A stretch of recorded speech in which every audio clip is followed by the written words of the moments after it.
우리는 나이가 많으나 적으나요, 다 스스로 할 수 있는 것이 많이 없다라는 것을 깨닫게 돼요. 말도 내 마음대로 할 수 있는 것 같지만 우리의 연약함 때문에 내 마음대로 다 표현하지 못하는 것 또한 사실입니다. 내 몸이지만 내 몸속에 있는 장기들 내 마음대로 할 수 있을까요? 그렇게 할 수 없거든요. 내 발이지만 내 발이 모든 것을 할 수 있는 것이 아닙니다. 육신은 원인데 몸이 따르지 않아서 앞으로 한 걸음 내딛는 것도 힘들 때가 있다는 것 사실이에요. 내가 가지고 있는 마음이지만요, 내 마음대로 할 수 없다라는 것이죠.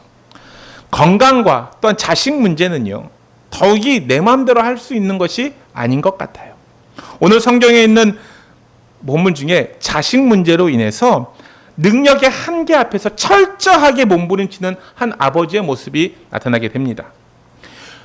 아들이 갑자기 심한 경련을 일으켜요. 땅에 엎드려서 떼굴떼굴 굴면서 입에 거품을 물기 시작합니다.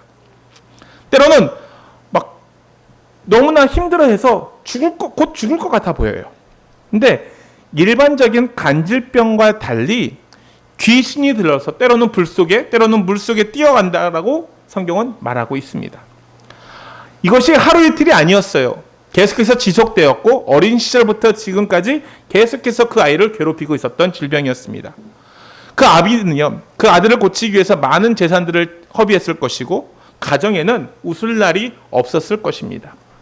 온 식구가 늘 불안 속과 걱정 속에서 살아갈 수밖에 없었을 거예요. 그런데 여러분, 우리에게도요, 이러한 문제들이 다가올 수 있다라는 것입니다. 혹여나 자녀 문제로, 경제적인 문제로, 인간관계 문제로, 사업의 문제로, 직장의 문제로, 부부 문제로 웃음을 잃어버리고 살아갈 때가 있다라는 것이에요. 오늘 이 시간 우리에게 들려주는 이 말씀을 통해서 이 문제의 해답을 우리에게 주신다는 것을 우리는 찾아보며 우리의 삶을, 우리의 신앙을 더욱더 은혜롭게 살아가는 저와 여러분의 삶 되시기를 주의 이름으로 축원드립니다.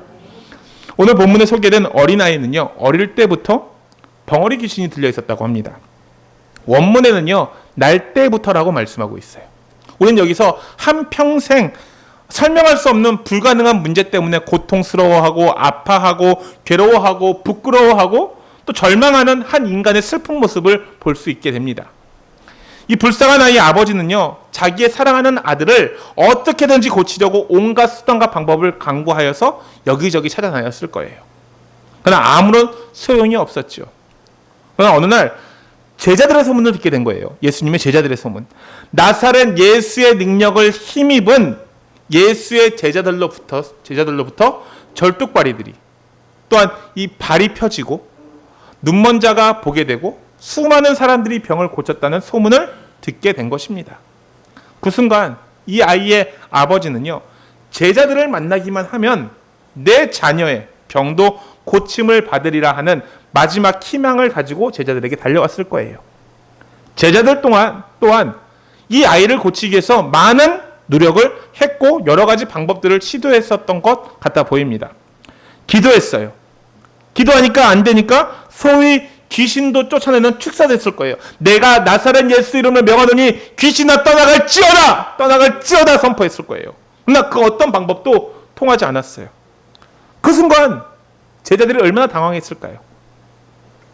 자기가 예수님의 제자이고 능력을 받았다고 하지만 그 귀신 하나 쫓아내지 못하는 제자들은 너무나 당황했을 거예요. 바로 그때 예수님께서 이러한 무기력과 당황과 절망과 실패 현장을 보시게 된 것입니다. 오늘 본문의 사건의 끝에는 제자들이 예수님께 매우 중요한 질문을 던지고 있어요. 28절 말씀에 뭐라고 말씀하고 있습니까? 같이 한번 읽겠습니다. 시작. 집에 들어가심에 제자들이 조용히 묻자오되 우리는 어찌하여 능히 그 귀신을 쫓아내지 못하였나이까? 라고 얘기해요. 우리는 어떻게 해야 어찌하여서 이 귀신들을 쫓아내지 못합니까? 왜 문제를 고칠 수 없습니까? 우리는 어찌하여서 이 아무것도 할 수 없습니까? 왜 이 문제를 해결할 수 없습니까? 어찌하여서? 왜? 라고 예수님께 물어보기 시작하는 거예요. 오늘 본문의 전제는요, 우리에게 중요한 두 가지 교훈을 주고 있습니다. 그것은 대다수가 믿음이 없고 패역하다는 것과 또 하나는 예수님의 제자들조차 믿음이 턱없이 부족했다는 것을 우리는 볼 수 있다는 것이에요. 여러분, 예수님은요, 오늘 본문인 마가복음과 마태복음에 나타난 이 사건을 통해서 우리 모두에게 믿음에 대해서 말씀해주고 있습니다. 오직 믿음만이 그 절망을 희망으로 바꿀 수 있다라는 교훈을 우리에게 주고 있다라는 것입니다. 우리가 이 세상을 살아가면서 온갖 불가사의한 문제들, 그것 때문에 환난과 고난과 고통을 당할 수 있지만 오히려 그 환난과 고통의 문제들로 인해서 기적을 체험할 수 있다고 우리에게 말씀하고 있다는 거예요. 그렇습니다. 예수님은요, 이 세상의 어떤 절망과 부조리라도 능히 이길 수 있는 이 믿음의 사건들을 통해서 우리에게 보여주고 계신다라는 거예요. 그렇다면 여러분, 삶의 아픔과 고통과 이 부조리함을 능히 이겨나갈 수 있는 믿음, 그 믿음이 과연 어떤 믿음일까요? 특별히 예수님께서 말씀하신 것은요, 세상에 전하기 위해 파송받은 각각의 삶의 현장에서 말씀을 가르쳐 지키게 하는 사명을 감당할 성도들이 간직해야 될 믿음에 대해서 말씀해주고 있다는 거예요. 첫 번째로는요, 예수님에 대한 확실한 믿음을 가지라라고 우리에게 말씀하고 있어요. 아버지가 자신의 불쌍한 자녀를 데리고 다녔던 대상이 누구였습니까? 예수님의 제자들이었어요.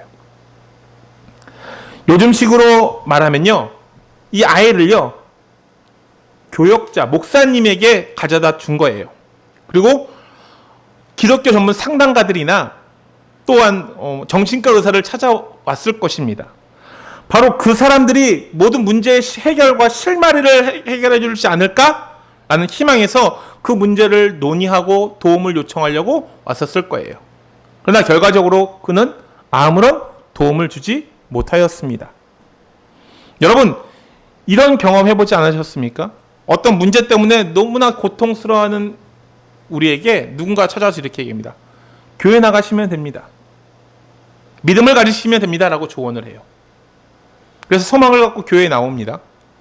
하나님의 말씀을 온전히 믿고자 정말로 무엇인가 간절히 매달리기도 해요. 목사님께 당연한 문제들, 내가 마주하고 있는 문제들을 가지고 상담도 요청합니다. 근데도 그 모든 것들이 아무런 도움이 되지 못하는 현실을 직시하게 돼요. 근데 여러분, 오해하지 마시길 바래요. 왜 오해하지 마시니? 사실상 아무런 도움이, 어떤 직책을 가졌다고 해도 그 직책으로 그 문제를 해결할 수 있지는 않는다라는 거예요. 그 오늘 본문의 상황이 바로 이런 거예요. 현지의 상황을 보면 성도의 자녀가 너무나 아파요. 아파서 목사님께 찾아옵니다. 그래서 이 아이를 어떻게 고쳐주세요 하고 찾아오는 거예요. 제가 이제 어떻게든 하겠죠. 기도하고 열심히 막 철야도 하면서 부르짖으면서 귀신을 쫓아내면서 하는데 아무런 일이 일어나지 않는 거예요. 결국 목사는 뭐 하는 사람일까요? 여기서 우리는 질문하게 됩니다. 먼저 믿는 신앙의 선배 또한 뭘 하는 사람일까요? 우리 모두는요, 이 세상을 살아가면서 무엇 때문에 살아가는 사람일까요? 다시 한번 질문하게 된다는 거예요. 우리는 끊임없이 예수님을 가르치는 사람입니다. 저 또한 마찬가지예요. 목사나 먼저 믿는 사람들은요, 심지어 교회나 기도나 말씀이나 또한 신앙상담 같은 것은 모두 다 종의 표지판의 역할을 하고 있는 것뿐이라는 거예요. 저는 항상 이야기하죠. 목사가 전부가 아니라고 얘기합니다. 목사는 그냥 이 자리에 서 있는 사람에서 말씀을 전하는 것이고, 이 길이 이곳으로 가면 진리입니다라고 가르쳐주는 표지판일 뿐이라는 거예요. 표지판에는 아무런 힘이 없습니다. 왜요? 목적지에 도달할 때만이 우리는 그것의 목적지를 향해서 나아가니까 그것으로만 족하는 것이지, 표지판에는 아무런 효력이 없어요. 표지판에 부산이라는 말과 함께 화살표가 있다고 해서 그 자체가 부산입니까? 아니잖아요. 여기는 부산이 아니라 이곳으로 가면 부산으로 가는 방향입니다라고 가르쳐주는 것뿐이라는 것입니다. 그러나 목사는요, 그렇기 때문에 목사는요, 말씀과 기도로, 신앙의 선배들 또한 말씀과 기도로 봉사와 헌신 사역을 하면서 교회 안에서 이루어지는 신앙 상담이나 그 모든 것들은 결국 사람들을 어디로 인도하는 것이에요? 예수님께로 인도하는 표지판일 뿐이라는 거예요. 그래서 무엇입니까?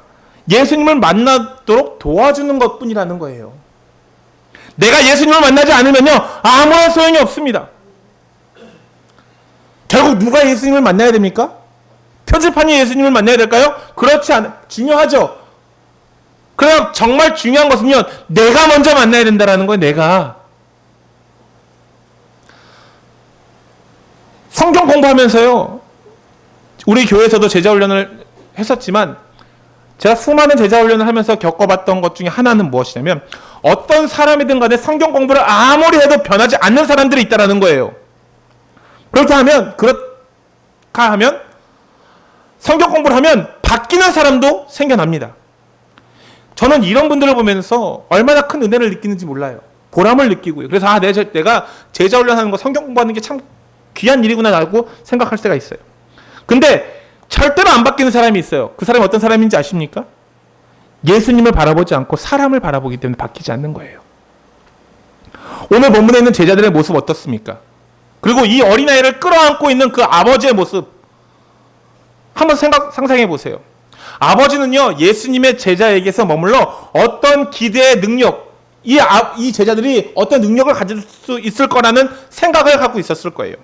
과거에 귀신을 쫓아냈고요, 많은 행적을 했고 기적을 일으켰던 그 소식을 듣고 이 제자들에게 소망을 품었을 거예요. 내가 이 제자들에게 가면 뭔가 고침을 받을 수 있겠구나, 변화가 있겠구나라고 생각했을 거예요. 그러나 결국 제자들에게도 아무런 도움을 받을 수 없었어요. 결국 그들은요, 어떻게 됩니까? 예수님을 만날 때까지 기다릴 수밖에 없었다라는 거예요. 예수님께서 그 현장에 오셔서 그 상황 설명을 다 들으시고 뭐라 말씀하셨습니까? 그를 내게로 데려오라라고 말씀하셔요. 오늘 말씀에서 귀신 들린 아이를 예수님께로 데리고 왔다는 부분을 우리는 주목해야 됩니다. 왜요? 바로 이 순간이 모든 것을 변화시키는 순간이기 때문에 그렇다라는 거예요. 단순히 교회로 데려오는 것이 아니에요. 그냥 목사에게 문제를 가져오는 것이 아니라 예수님께로 데리고 나와야 된다는 거예요. 저는 여기서도 여러분들에게 강조하고 싶은 것들이 있어요. 저 또한 인간이기 때문에 저는 여러분들에게 무엇인가 해줄 수 있는 것들이 아무것도 없습니다. 오직 우리 예수님만이 우리의 문제를 해결할 수 있는 분이라는 거예요. 목사를 아무리 막 높이 떠들 필요가 없어요. 어차피 목사는 목사이기 때문에 사람이에요. 저에게는 아무런 능력도 아무런 권위도 없습니다. 능력 있는 분이 누구입니까? 오직 예수 그리스도라는 거예요. 우리 하나님밖에 없다라는 거예요. 우리는 그것을 잊어버리고 살아갈 때 우리 삶에 문제가 일어날 수밖에 없다라는 거예요. 오늘 본문의 앞부분의 문맥을 따라 살펴보다 보면요, 어떤 게 나옵니까? 방금 예수님께서 세 제자와 함께 변화산에서 내려오는 길이었어요. 방금 전에 변화산에서 예수님이 보여주셨던 변화의 모습이 의미했던 바가 무엇일까요? 그것은 바로 하나님의 영광이었습니다. 변화산에서 예수님께서 변화하는 모습을 통해서 제자들이 발견했던 한 가지 사실은요, 바로 이것이에요. 예수님이 곧 하나님이시다라는 것을 파악했어요. 창조해 주신 하나님께서 하늘 영광을 버리시고 이 땅에 내려오신 이유는 친히 우리의 구원자가 되시기 위해서 이 땅에 오셨다라는 거예요. 여러분은 진정 천지를 창조하시고 또 구원자이신 예수님 앞에, 그분 앞에 나온 적이 있으십니까? 습관적으로 교회에 나오는 것은요, 별다른 우리에게 의미가 없어요. 주일날 그냥 습관적으로 때가 됐으니까, 시간이 됐으니까 교회에 나오는 건 아무런 변화의 의미가 없다라는 거예요. 나를 지으신 나의 창조자, 나의 질병과 나의 문제와 나의 상황을 모두 다 아시는 그분께 나아왔을 때 우리는 그것에서 온전한 변화를 누릴 수 있다라는 것이에요. 예수님은 이렇게 우리에게 말씀하십니다. 오라! 내게로 오라라고 말씀하세요. 다른 곳으로 가지 말고 너를 만들고 너를 지으신 나에게 오라. 예수 그리스도를 나의 구주이시고 나의 치유자이시고 온전히 믿고 담대한 모습으로 주 앞에 나아가는 저와 여러분의 삶 되시기를 주의 이름으로 축원드립니다. 종교에 대한 외적인 믿음을 가질 필요가 없어요. 외적인 믿음을 가지고 내 삶이 변화되겠다라는 생각을 가지면 미안한 얘기지만 경기도 오산이라는 거예요. 형식과 외식으로는 절대로 바뀔 수 없습니다. 예수님께서 바로 나의 구주이시고 나의 하나님이심을 우리는 분명히 믿을 때 우리의 삶에 역사가 일어나게 된다는 거예요. 제가 여러분들에게 누누이 얘기하잖아요. 목사가 해주는 말은요, 이렇게 하잖아요. 목사가 얘기합니까? 나를 믿으세요. 나를 믿고 따라오시면 하면 됩니다. 미안한 얘기하면 사입이에요. 주의하셔야 됩니다. 목사는 그냥 안내할 안내자일 뿐이에요. 힘드세요? 어려우세요? 이런 길로 가보세요. 이 길이 좋은 길이 있습니다. 합니까? 내가 할 때. 예수님께로 인도하는 그 길을 따라갈 때 그곳에서 예수님을 만나게 되면 우리 삶은 변화될 수밖에 없어요. 교회에 앉아서 예배드리는 사람들 중에서 두 부류가 있어요. 교회에 앉아서 그냥 형식적으로 예배드리는 사람. 끝나고 밥 먹는 것만 바라는 사람. 그리고 또한 하나님 앞에 온전히 예배드리는 사람. 이 두 가지 분류로 나눠진다는 거예요. 나는 지금 하나님의 존전의 앞에 서 있다. 만물을 창조하시고 그 창조주 하나님 앞에 그 영광스럽게 내가 서 있다라고 생각하면서 창조주 하나님 앞에 내가 서 있기 때문에 내가 온전히 경건하게 예배를 드려야겠다 하는 사람에게는 하나님의 능력이 나타나게 되는 거예요. 그냥 시간을 때우기 위해서, 그냥 다른 것들을 얻기 위해서 이 자리에 나온 사람들은요, 아무런 변화가 일어나지 않아요, 삶에. 말씀을 듣는 가운데 여러분, 이러한 믿음의 고백이 다시금 불밀듯 일어나, 주님은 나의 창조주시고 내가 주님의 존전 안에 주님 앞에 예배드리는 이 순간 가운데 나의 예배를 기뻐 받아주시고 나에게 은혜를 내려주시옵소서라고 소망하는 사람에게는요, 반드시 변화가 나타나게 된다라는 것입니다. 이 사실이 믿어진다면 우리는 이 예배의 태도가 어떻게 돼야 됩니까? 달라져야 되겠죠. 삶의 자세 또한 어떻습니까? 예배뿐만 아니에요. 내가 하나님 앞에 서 있다고 생각하면요, 삶의 자세 또한 바뀌게 된다라는 거예요. 무엇이 우리로 하여금 이 세상에서 이기게 할 수 있을까요?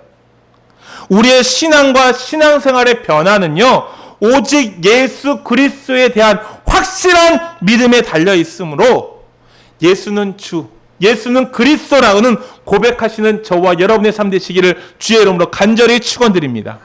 두 번째는요, 예수님의 능력에 대한 믿음이에요. 이 아이의 아버지가 뭐라고 하면서 도움을 구하고 있습니까? 22절 말씀에 이렇게 말씀합니다. 같이 한번 읽겠습니다. 시작. 귀신이 그를 죽이려고 불과 물에 자주 던졌나이다. 그러나 무엇을 하실 수 있거든 우리를 불쌍히 여기사 도와주시옵소서라고 얘기해요. 무엇을 하실 수 있거든 도와주시옵소서라고 얘기하고 있어요. 이 아버지의 마음은요, 확신이 없었어요. 그냥 될 대로 되라, 그냥 할 수 있으면 해보세요라고 얘기하는 거예요. 믿음을 포기한 절망적인 표현이었어요. 우리도 그렇게 하지 않습니까? 될 대로 되라, 하나님 할 수 있거든 이렇게 해주세요 얘기하지 않습니까? 적극적으로 도움을 구하는 자의 모습이 아니에요. 그냥 마치 포기해서 마지막으로 던져보는 그냥 구조 요청에 불과한 거예요. 될 대로 되라, 이거 아니면 죽는 거니까 그냥 할 수 있으면 살려줄 수 있으면 살려주세요. 포기하는 거예요. 당시대 제자들이 실패했어. 근데 당신이라고 뭐 별거 있겠어? 라고 생각하는 아버지의 모습이었다라는 거예요. 그 순간 병든 아이의 아버지를 향해서 예수님께서 책망하시는 말씀을 하십니다. 그 말씀이 23절입니다. 같이 한번 읽겠습니다. 시작. 예수께서 이르시되 할 수 있거든이 무슨 말이냐? 믿는 자에게는 능히 하지 못할 일이 없느니라 하시니. 아멘. 동일한 사건을 다루면서요, 마태복음 17장 20절에 예수님은 제자들에게 뭐라고 말씀하고 있습니까? 제자들이 이 아이를 고치지 못한 이유에 대해서 이렇게 얘기합니다. 너희 믿음이 작은 까닭이다라고 얘기하세요. 예수님께서 그 아이의 아버지의 밑바탕이 결정적으로 무엇이 결여되어 있음을 얘기하고 있습니까? 믿음이 결여되어 있음을 보신 거예요. 할 수 있거든이 무슨 말이냐? 믿음 없는 자요, 할 수 있거든이 무슨 말이냐? 그럼에도 불구하고 예수님이 제자들에게 말씀하실 때는요, 너에게 믿음이 없다라고 단정 짓지 않으셨어요. 단지 뭐라고 얘기했어요? 믿음이 작다라고 얘기했습니다. 여러분, 우리가요, 하나님을 온전히 신뢰하지 못할 때 그로 인해서 하나님의 능력이 제한되고 있다는 사실을 우리는 기억해야 된다는 거예요. 하나님을 온전히 신뢰하시는 저와 여러분 되시길 주의 이름으로 축원드립니다. 또 똑같이 하나님을 믿지만요, 겨우겨우 신뢰하는 사람이 있어요. 그냥 들었으니까, 알았으니까, 그냥 하도 목사님이 앞에서 떠들어대니까 그냥 조금만 믿고 있는 사람이 있어요. 반대로 풍성하게, 넉넉하게 하나님을 신뢰할 수 있는 사람도 있다라는 거예요. 믿음은요, 여러분, 고정된 값이 아닙니다. 믿음은 점점점 무엇하는 거예요? 자라나는 것이에요. 믿음은 역동적이고 믿음은 살아있는 것입니다. 여러분, 넉넉하고 풍성하게, 그리고 절대적으로 하나님만을 온전히 신뢰하십니까? 아니면 그냥 부인하지 않지만 전폭적으로 신뢰하지도, 그냥 믿는 것도 아닌 그냥 조그마한 믿음을 가지고 있으십니까? 혹시나, 정말로 혹시나 어정쩡한 모습을 가지고 있다면 우리의 연약한 믿음이 예수님의 능력을 제한하고 있다는 사실을 깨달아야 된다는 거예요. 여러분, 예수님께서 병자를 고칠 때마다 사용하신 말씀이 무엇인지 아십니까? 내 믿음대로 될지어다 라고 말씀하세요. 내 믿음대로. 내 믿음이 약해서 하나님이 하실 거라는 확신이 없어서 조그맣게 얘기하는 사람은요, 그 조그만 능력밖에 나타나지 않는 거예요. 이 말씀은요, 모든 상황에서 적용되는 진리라고 저는 믿습니다. 여러분, 이 작은 믿음이 작은 역사를 가져올 뿐이라는 거예요. 반면에 큰 믿음은 위대한 역사를 우리에게 가져다 주신다는 것입니다. 여러분, 제 아무리 큰 문제를 가졌다 할지라도요, 하나님께서 능히 이 문제를 해결할 수 있을 거라는 믿음을 갖고 계십니까? 확신 없잖아요. 그러니까 우리는 뭐 같은 거예요? 변하지 않는 거예요. 다시 한번 물어보겠습니다. 우리가 큰 문제를 가졌다 할지라도 하나님이 이 문제를 능히 해결할 수 있는 믿음을 가지십니까? 그러면 내 믿음대로 될지어다. 바로 그 믿음이 중요한 거예요. 삶의 환난을 넉넉히 해치고 위대한 꿈을 이루는 분은요, 바로 저와 여러분들이 믿는 하나님이라는 거예요. 할 수 있거든요. 무슨 말이냐? 믿는 자에게 능치 못함이 없으리로다라고 말씀하고 있잖아요. 능히 하지 못할 일이 없으리라라는 말씀은요, 이 말씀이 나의 삶, 여러분의 삶을 변화시키고 치료하시며 평강과 형통함을 허락해 주실 줄 믿습니다. 이 시간, 이 믿음의 말씀이 여러분 심령 속에서 천둥처럼 쳐서 강력하게 각인되어 지기를 예수 그리스도의 이름으로 축원드립니다. 믿음 없는 자가 되지 마시고 큰 믿음을 소유하는 저와 여러분의 삶 되시기를 주의 이름으로 축원드려요. 셋째로는 기도에 대한 능력이에요. 믿음이에요. 28절에 예수님의 제자들이 물어봐요. 우리는 어떻게 해서 그 귀신을 쫓아내지 못합니까? 물어봐요. 이 질문에 예수님께서는요, 이렇게 대답하셨습니다. 29절 말씀 한 목소리로 같이 읽도록 하겠습니다. 시작. 이르시되 기도 외에 다른 것으로는 이런 종류가 나갈 수 없느니라 하시니라. 아멘. 마태복음에서는 믿음이 작은 까닭이라고 대답하셨는데 마가복음에서는 뭐라고 말씀하고 있습니까? 기도하지 않기 때문이라고 말씀하고 있어요. 그것은 무엇이냐? 같은 말이에요. 우리가 믿음으로 살지 못하는 이유가 무엇인지 아십니까? 기도하지 않기 때문이라는 거예요. 기도의 삶을 살지 못할 때, 기도의 능력을 잃어버릴 때, 기도의 영성이 사라질 때 하나님을 향한 믿음, 하나님을 향한 신뢰가 흔들릴 수밖에 없어요. 왜요? 기도는요, 모든 문제를 해결할 수 있는 열쇠이기 때문에 그렇다는 거예요. 암만 입으로 떠들면 뭐합니까? 사람들을 찾아서 우리의 신세를 한탄하면 무엇해요? 그 시간에 기도하면요, 능력이 나타난다는 거예요. 저는요, 다른 거 다 필요 없어요. 신앙생활하면서 딱 이것 한 가지만 기억해요. 주를 향한 믿음, 기도, 말씀. 이거밖에 없다라는 거예요. 이거 왜 다른 길이 있다고 얘기하면요, 알려주세요. 한번 해보게. 저는요, 신앙생활하면서 주를 향한 믿음이, 또한 기도가, 말씀이 넘칠 때 내 삶에 문제가 없음을 발견하게 돼요. 살아가다 보면요, 힘들 때 있어요. 그런데 그것을 넉넉히 이기고 초월할 수 있는 것은 무엇인지 아십니까? 기도밖에 없다라는 거예요. 물질 때문에 어려워하시잖아요.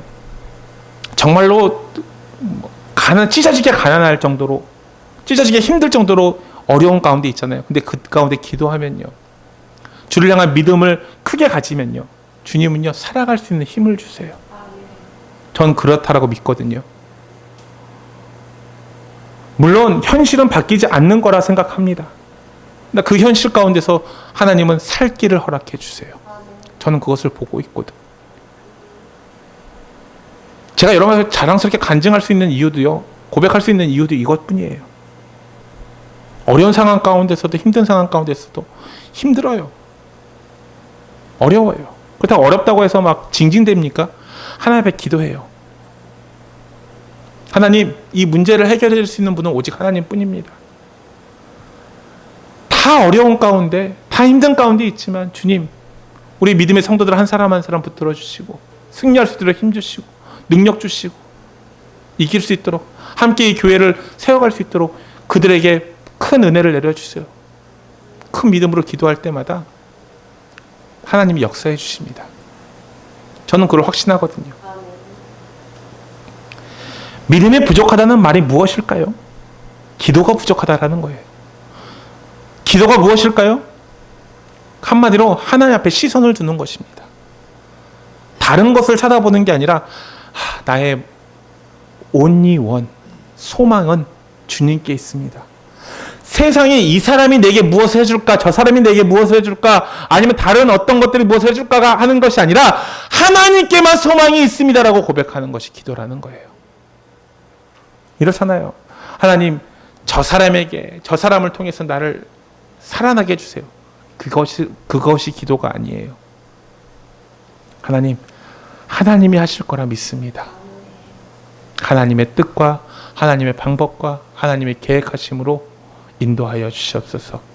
그 계획을 내가 알지 못하지만, 그 뜻을 내가 찾지 못하지만 하나님께서 나와 함께 하심으로 내가 능치 못함이 없으리라다라고 고백하는 그런 믿음을 갖기를 원합니다라고 계속해서 기도할 때마다 하나님이 내게 응답해 주시고 역사해 주시는 사실을 기억하시길 바랍니다. 종교의 형식 자체가 어떤 도움을 주는 것이 아니에요. 근데 그 형식의 배후에 있는 내용이 중요합니다. 무슨 소리냐? 왜 우리가 귀신을 쫓아낼 수 없습니까? 라고 질문에 대한 예수님의 답변이 이것입니다. 기도 외에 다른 것으로 이런 종류가 나갈 수 없느니라라고 말씀하고 있어요. 기도란 무엇이에요? 결국 하나님만을 바라보는 것이에요. 그리고 전능하신 하나님, 능히 하지 못할 것이 없으신 그 하나님께 간절하게 구하는 것이 기도라는 거예요. 우리는 이야기하죠. 그럼 내가 이 문제를 해결하기 위해서 일시적으로 믿음을 가지고 기도하면 되겠네요? 라고 얘기하는 어리석은 부분도 계십니다. 좋습니다. 정말로 여러분의 믿음이 그런 믿음을 가지고 있다면, 한치도 의심할 수 없는 믿음을 가지고 있다면 여러분 선포해 보시길 바라요. 그리고 그 능력을 경험해 보시길 주님으로 축원드립니다. 저는 여러분들에게 이렇게 말씀드릴 수 있어요. 혹여나 의심이 돼서 이 말씀이, 이 뜻이 과연 그렇게 해도 될까? 라고 생각하시는 분이 있다면 여러분 한번 확실하게 정말로 주님을 향한 믿음을 가지고 기대해 보시길 바라요. 그럼 반드시 여러분 삶에 기적이 일어나게 될 줄 믿습니다. 저는 그렇게 말씀드릴 수 있어요. 현실을 바라보면요, 바라볼수록 눈에 현실이 고정되어서 그 현실에서 헤어나오지 못할 수 있습니다. 그러다 보면 현실의 문제가 점점 더 커져 보여요. 나중에는 그 문제 외에 아무것도 보이지 않게 됩니다. 그러나 기도할 때 어떻습니까? 오직 주님만 바라보게 돼요. 주를 찾습니다. 기도할 때 무엇합니까? 어떻게 해요?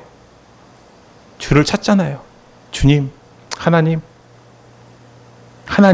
부르잖아요. 동일한 사건을 기록하고 있는 마태복음에서 예수님께서는 결론적으로 이렇게 말씀해요.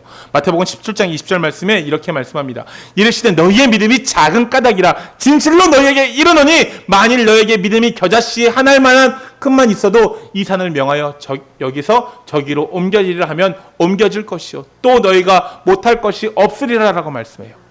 예수님 이렇게 말씀하시거든요. 너의 믿음이 작은 까닭이다. 너의 믿음이 크면 큰 믿음으로 그렇게 될 것이다라고 말씀하고 있는 것이에요. 예수님 이 말씀 너무 멋진 말씀 아닙니까? 우리에게 지금 무엇이 있습니까? 그러기에 소망이 있다라는 거예요. 희망이 있다라는 거예요. 믿음만 가지고 있으면, 믿음만이. 믿음만이 능력이라 하잖아요.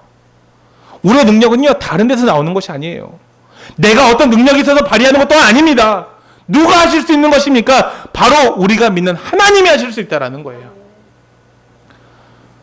우리 주님은요, 지금 병 고치는 얘기를 하고 있는 것이 아니에요.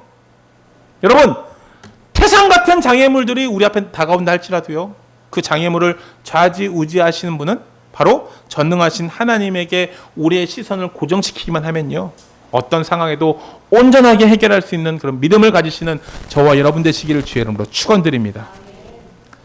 이 사악하고 부조리한 불가능한 세대에서 승리하는 방법이 무엇일까요? 끊임없이 우리를 좌절케 하고 넘어지게 하는 인생의 장애물을 온전히 해결할 수 있는 비결이 무엇일까요? 그것은 바로요, 이거예요. 예수님이면 나는 충분합니다. 그런 고백이에요. 다른 것이 아니라 나는 그냥 예수님만 있으면 충분합니다라고 고백하는 그런 믿음이 우리에게 필요하다는 거예요. 주님이 하셨으면 저는 믿습니다. 오직 이 믿음을 가지고 예수 그리스도 우리 주님께 시선을 고정시키는 저와 여러분의 삶 되시기를 주의 이름으로 축원드립니다. 이 믿음은요, 단순한 믿음이 아니에요. 주님이 반드시 내 기도를 들어주시고 가장 좋은 길로 인도해 주실 것이라는 확실한 믿음이라는 것이에요. 그분을, 예수님을 전능자로서 그 능력을 온전히 신뢰하는 절대적인 믿음이 우리에게 필요하다는 것입니다. 그러므로 이후로는 영광의 주님을 바라보시는 저와 여러분의 삶 되시기를 주의 이름으로 축원드립니다. 그리고 주님을 향해 기도의 입술을 여시길 바라요. 그리고 여러분의 삶에 친히 개입하시는 예수님의 손길을 온전히 만끽하시는 저와 여러분의 삶 되시기를 주의 이름으로 축원드립니다. 여러분, 날마다 삶 속에서 주님이 베풀어 주신 기적과 능력을 풍성히 체험하면서, 아, 주님 맞습니다, 난 주님만이면 충분합니다, 그런 고백이 저와 여러분의 입술의 고백에서 나오는 그런 삶을 살아가시기를 주의 이름으로 축원드립니다. 기도하도록 하겠습니다.